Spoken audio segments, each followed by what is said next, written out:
ગુજરાતના ઉત્તમ શિક્ષકોની ટીમ આપને દ્વાર. તો અત્યારે જ ડાઉનલોડ કરો યુથ એજ્યુકેશન એપ્લિકેશન.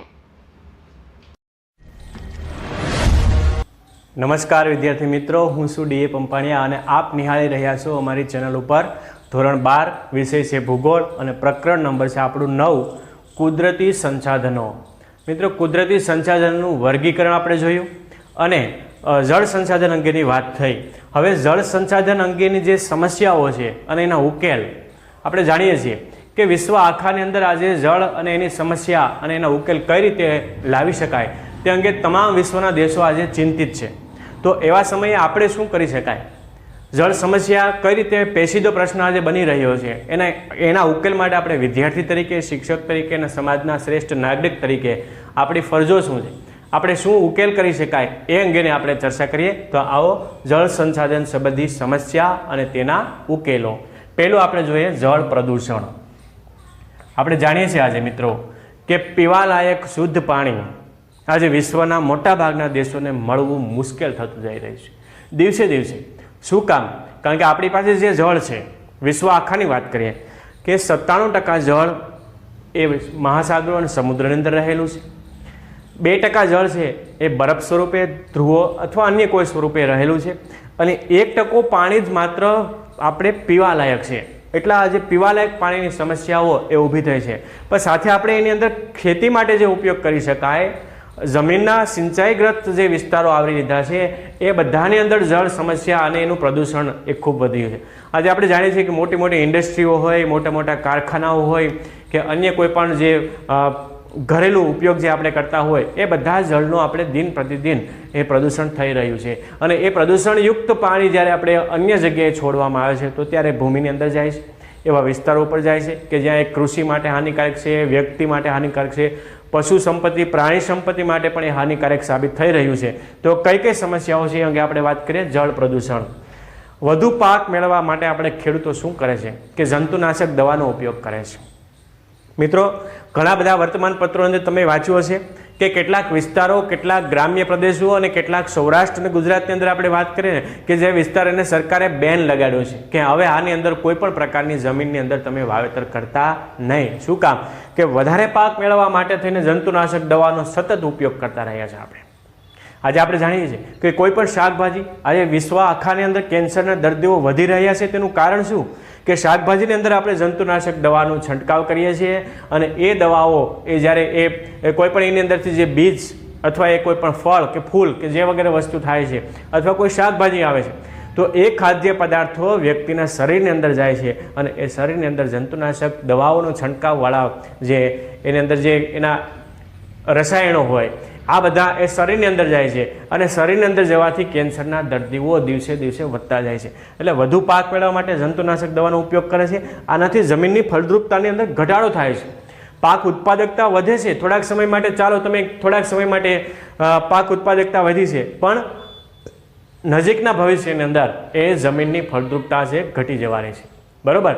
માટે જ એ જૈવિક ખેતી તરફ આજે જે લોકો વળ્યા છે એ ઉત્તમ પ્રકારનો એના માટે માર્ગ છે. એટલે આ એક વાત.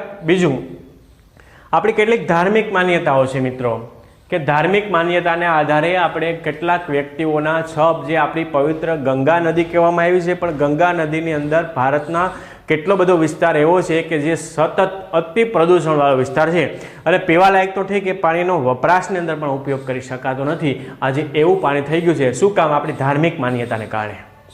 કોઈ પણ વ્યક્તિના છપ છે એ ગંગા નદીની અંદર વહાવી દેવામાં આવે છે. એના હાડકાઓ, ફૂલ છે એ ગંગા નદીની અંદર વહાવી દેવામાં આવે છે કે એ પવિત્ર છે અને આત્માને શાંતિ મળે છે. આવી કેટલીક ધાર્મિક માન્યતાઓને ગંગાને પવિત્ર ગણી છે, પણ સાથે એટલું જ આપણે પ્રદૂષણ ફેલાવીએ છીએ. સરકારે ખાસ અલગ મંત્રાલય બનાવ્યું ગંગા સફાઈ અભિયાન માટે. તમે વાંચ્યું હશે નિયમો હોય કે ગંગા નદીને કિનારે કોઈ પણ વ્યક્તિ ખાલી થૂકે અથવા પાનની પિચકારી મારે તો એને 10,000 રૂપિયાનો દંડ છે. પણ એ માનસિકતા ક્યારે બદલાશે? નદીને આપણે માતાઓ ગણીએ છીએ, આપણે પવિત્ર ગણીએ છીએ, ધાર્મિક શાસ્ત્રો અંદર એનો ઉલ્લેખ કરેલો છે, પરંતુ એની અંદર એવી માન્યતા આવી છે કે કોઈ પણ વ્યક્તિના સળગેલી લાશો, અર્ધ સળગેલી લાશો, હાડકાઓ, ફૂલો આ બધું એની સાથે વહાવી દે છે અને એને કારણે ગંગા નદી અને આપણી બીજી અન્ય નદીઓ મિત્રો પવિત્ર છે. પરંતુ એનો મતલબ એ નથી કે આપણે ગમે તે વસ્તુની અંદર, ગમે તે કચરો એની અંદર આપણે ફેંકી દઈએ. આ રીતે પ્રદૂષણ એ ફેલાય છે. તો એ ધાર્મિક માન્યતાઓ પણ એના માટે જવાબદાર છે.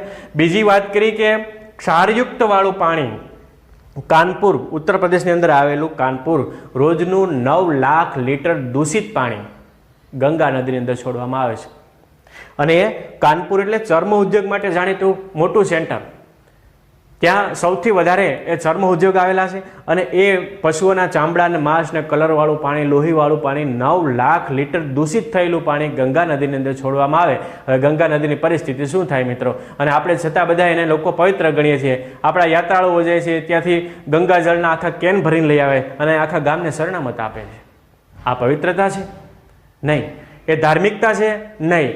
આપણે ધાર્મિક ગણીએ છીએ, પવિત્ર ગણીએ છીએ, પણ આપણે એનો ઉપયોગ એવી દ્રષ્ટિએ કરી રહ્યા છે કે જે ખરેખર આપણે જે વસ્તુ છે પવિત્રની જગ્યાએ આપણે એને અપવિત્ર કરી રહ્યા છે, અધર્મ ફેલાવી રહ્યા છે. બરોબર? તો એ વાત થઈ ધાર્મિક માન્યતાઓ. ક્ષારયુક્ત પાણી આપણે કેટલાક કારખાનાઓ આપણે ફરી પાછું જેતપુરને યાદ કરીએ. સાડી ઉદ્યોગ માટે જાણીતું છે. સૌરાષ્ટ્રનું જુનાગઢ નજીક આવેલું સેન્ટર અને એનામાંથી નીકળતી ત્યાંથી નજીકથી ભાદર નદી છે. આ ભાદર નદીની અંદર જે પાણી છોડવામાં આવે છે કલરવાળું પાણી, અને આસપાસના વિસ્તારોની અંદર જમીનની અંદર કલરવાળા પાણીને કારણે ક્ષારતા આવી છે, જમીનની અંદર ફળદ્રુપતા ઘટી છે અને ખેતી લાયક માટે એ ઉપયોગ રહ્યો નથી. બીજી વાત, તો એના ઉકેલ શું કરી શકાય? ચલો, આ વાત થઈ પ્રદૂષણ અને એની સમસ્યાની. ઉકેલ શું કરી શકાય જળ પ્રદૂષણનો? તો 5 બાબત અહીં સૂચવી છે. 1, સજીવ ખેતીને મહત્વ આપવું. આપણે વાત કરીએ ક્ષાર, આપણે જે જંતુનાશક દવાનો ઉપયોગ વધારે કરીએ છીએ તો એની જગ્યાએ સજીવ ખેતીનો ઉપયોગ કરો, જે જૈવિક ખેતી જેને કહેવામાં આવે છે. અળસિયાની ખેતી સૌથી બેસ્ટ હતી. આજે મિત્રો ઘણી જગ્યાએ અળસિયા કે જોવા નથી મળતા. શા માટે જોવા નથી મળતા? કારણ કે જંતુનાશક દવાઓનો છંટકાવ કરીને આપણે એને નાબૂદ કરી નાખ્યા છે. ફરી પાછાના બેઠા કરો. અળસિયા એ ખેડૂતના મિત્રો હતા. તમે પ્રાથમિક શાળાની અંદર હું ભણ્યો છું, તમે પણ ભણ્યા હશો કે અળસિયા એ ખેડૂતોના મિત્રો છે. તો એ જૈવિક ખેતીને આપણે પુનઃ બેઠી કરવી.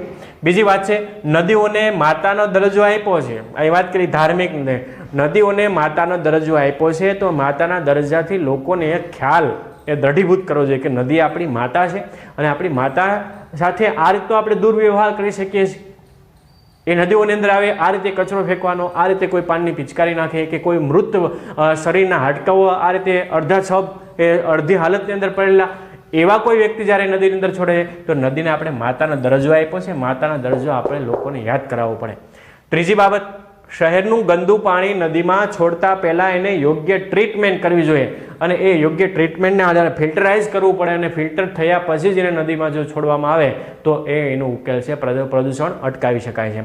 ચોથી બાબત, ભૂમિગત જળનો ઉપયોગ ઘટાડવા માટે ટેકનોલોજીનો ઉપયોગ કરવો જોઈએ અને ઓછા પાણીથી આપણે ક્ષારીકરણ કઈ રીતે ઘટાડી શકાય એના માટે ટપક સિંચાઈ પદ્ધતિનો ઉપયોગ કરવો જોઈએ, ફુવારા પદ્ધતિનો ઉપયોગ કરવો જોઈએ. ગ્રીન હાઉસ ઇફેક્ટ એટલે કે ગ્રીન હાઉસ આપણે બનાવવા જોઈએ અને એના કારણે જે માત્રાની અંદર જે છોડને પાણી જોઈએ છે એટલું જ પાણીને મળી રહે. વધારાનું પાણી છે આપણે શું કરીએ છીએ, મોટાભાગના ખેડૂતોએ ક્યારા બનાવેલા છે અને ક્યારાની અંદર જથ્થાબંધ પાણી એકી સાથે વાળી દે છે. તો કેટલું પાણી દૂષિત, છોડને જે જગ્યાએ પાણી, તમે ટપક સિંચાઈ પદ્ધતિનો જો ઉપયોગ કરવામાં આવે તો એ ટપક સિંચાઈ પદ્ધતિ છોડના મૂળની અંદર જે પાણીનો જથ્થો પડે છે એટલું જ એને પાણી જોઈએ. બાકીનું પાણી વેસ્ટ છે અને વેસ્ટ પાણીને કારણે અતિ ક્ષારીકરણ થાય છે અને ક્ષારીકરણ થવાથી જમીનની ફળદ્રુપતાની અંદર ઘટાડો આવે છે. આ ચોથી બાબત. અને પાંચમી બાબત એ છે કે બોરમાં પ્રદૂષિત પાણી ઉતારવું એ ગંભીર ગુનો છે. લોકોને ખ્યાલ છે છતાં પણ આપણે દૂષિત પાણી બધા ક્યાં ઠલવી દઈએ છીએ? બોરની અંદર ઠલે. આ બોરની અંદર પાણી જશે એટલે ભૂમિની અંદર જશે અને ભૂમિગત જળ સપાટી છે એ પ્રદૂષિત થશે. એટલે એ અટકાવવું જોઈએ. તો આ એના વિદ્યાર્થીઓ ઉકેલ છે, જળ પ્રદૂષણ અને એની સમસ્યા, એના ઉકેલ. ઓકે, હવે આપણે બીજો મુદ્દો લઈએ, ભૂમિ સંસાધન. જળ સંસાધન પૂરું કર્યું એની સમસ્યાનો ઉકેલ જોઈએ. હવે ભૂમિ સંસાધન. પ્રાચીન સમયથી આપણે ખેતીનો ઉપયોગ કરતા આવ્યા છીએ અને ખેતીમાં ઉપયોગી ભૂમિને આપણે સોઇલ અને લેન્ડ એવા શબ્દથી કહેવામાં આવે. સોઇલ કહે છે અને બીજો ભાગ છે ને લેન્ડ એટલે જમીન. સોઇલ અને લેન્ડ, જમીન. ખેતીની અંદર ઉપયોગ કરવા બે વિભાગને અંગ્રેજીમાં કહેવામાં આવે છે, સોઇલ અને લેન્ડ. લેન્ડ એટલે વિસ્તાર, જમીન જે આપણી છે, અને સોઇલ.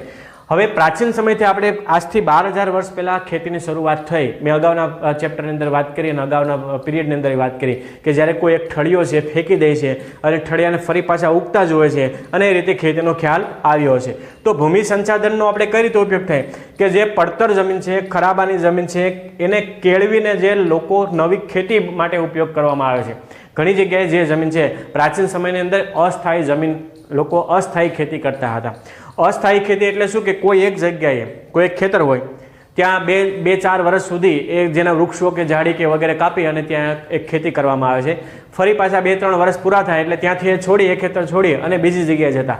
આ અસ્થાયી ખેતી અને અસ્થાયી પશુપાલન એ આપણે ચેપ્ટર માનવીની પ્રાથમિક, દ્વિતીયક, તૃતીયક અને ચતુર્થક પંચમ પ્રવૃત્તિની અંદર જોઈ ગયા. ઓકે, એટલે યાદ પછી નથી કરતો તમને હું. એટલે અસ્થાયી ખેતી, અસ્થાયી પશુપાલન એ અંગેના મુદ્દાઓ અંગે ચર્ચા થઈ. બીજી વાત એ કરીએ કે આ બધી જે જમીન છે એનું નવસાધ્યકરણ કરે. કોઈ પણ જગ્યાએ આ વાત કરીએ કે ખરાબાની જમીનને કેળવીને, જે પડતર જમીન છે ખરાબાની જમીન છે એને કેળવીને એક નવું જમીનનું એક ભૂમિ ઊભી કરવામાં આવે તો તેને આ રીતે ઓળખવામાં આવે છે. બીજી વાત કે ખેતીની સાથે ઔદ્યોગિક ક્રાંતિની શરૂઆત 18મી સદીથી થઈ તો નવી નવી ટેકનોલોજી આવી. આપણા દેશની અંદર કેટલાક જે પાકો હતા કે જે ખાદ્ય પદાર્થો તરીકેનો ઉપયોગ કરીએ છીએ, જે કે ઘઉં છે, બાજરી છે, ચોખા છે, એવા અલગ અલગ પ્રકારના જે પાકો છે કે જેનો આપણે ડાંગર છે એનો ઉપયોગ આપણે કરવા લાગ્યા તો એને ખાદ્ય પદાર્થોની અંદર એનો સમાવેશ કરવામાં આવ્યો. ત્યારબાદ જે વાત કરીએ તો મકાઈ છે મધ્ય અમેરિકાની અંદરથી એ શરૂઆત થઈ. મકાઈ ક્યાંથી, કયા દેશની અંદર શરૂઆત થઈ તો મકાઈનું ઉત્પત્તિ મધ્ય અમેરિકાની અંદર થઈ.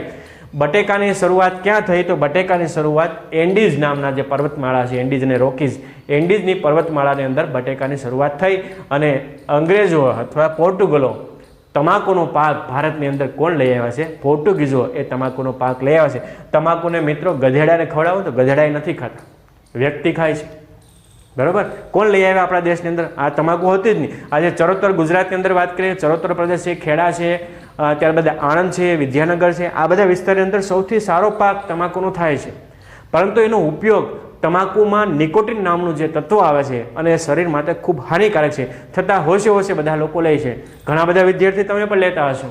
બરાબર, તો આ વાત થઈ મિત્રો તમાકુનો પાક પોર્ટુગીઝો લઈ આવ્યા. બટેકાની શરૂઆત એન્ડીઝની અંદર થઈ, મકાઈની શરૂઆત મધ્ય અમેરિકાની અંદર થઈ અને ખેતીને એક આધુનિક સ્વરૂપ આપવામાં આવ્યું. આટલી વાત રાખીએ જળ સંબંધી સમસ્યા અને ઉકેલ. ત્યારબાદ ભૂમિ સંસાધન અને ભૂમિ સંસાધનની અંદર ખેતી, આટલી વાત કરીએ. હવે નવા પીરિયડની અંદર મળીએ, ત્યાં સુધી આ ટોપિકને આપણે વિરામ આપીએ છીએ. સૌનો આભાર, ધન્યવાદ.